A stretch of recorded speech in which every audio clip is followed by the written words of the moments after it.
It spent the last decade in conflict zones like Bosnia and Afghanistan. Its job? To move troops, supplies, even civilians. Now their service to the RAF is complete. The Merlins finished their last missions in May and now they're all back in the UK.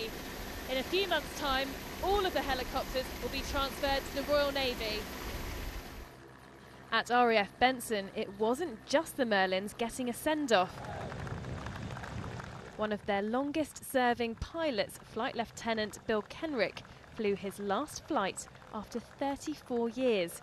A moment to reflect on some poignant memories. One of the saddest things I ever did was take some Afghan children who had been injured by explosive devices by the terrorists, who had then been treated in British hospitals, and they were being taken back to their village with some of their parents or relatives and some of the village elders, and they were all so grateful that this is what the British forces were doing for them.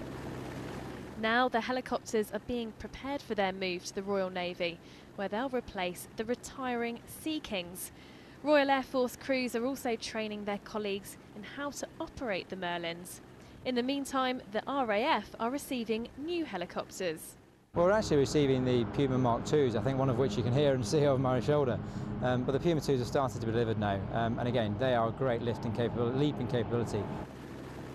During its time in Afghanistan, the Merlin moved nearly 8,000 tonnes of kit and 130,000 personnel. As yet, no one knows where they'll be deployed next. Victoria Cook, BBC South Today.